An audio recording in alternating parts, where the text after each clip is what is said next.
کنج غم نشستم، خرسند با خیالت، خوش وقت آن که بیند هر ساعت جمالت.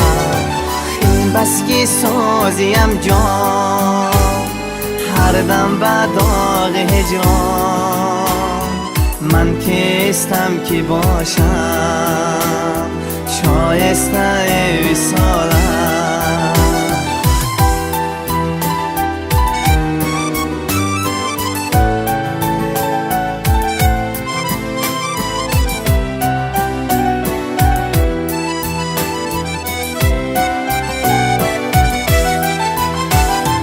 دور از لب تو هر دم لب تشنه جان سپردم، هرگز نخورده آبه از چشمه زلالت.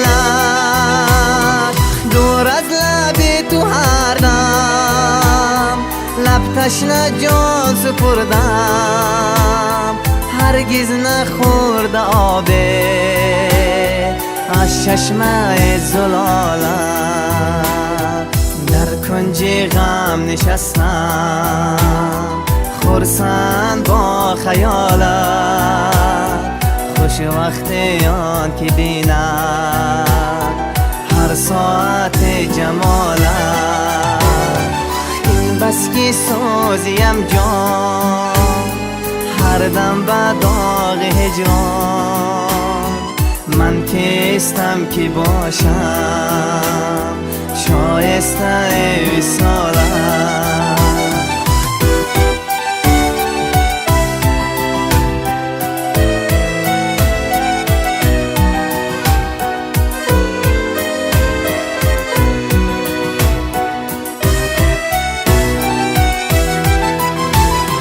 بودن با کنج فرقت با صد ملال و حسرت، بهزان که با تو باشم باز من بود ملامت. تیغه بگیر هر دم زخمی بزن که کردم، هم جان خود فدایت هم خون خود حلالت. جامی خاموش کم شد از گفتگو تو شد نه، ذوق غزل سرای از شفق آن غزالت. جامی خاموش کم شد از گفتگو تو شد نه، ذوق غزل سرای از شفق آن غزالت.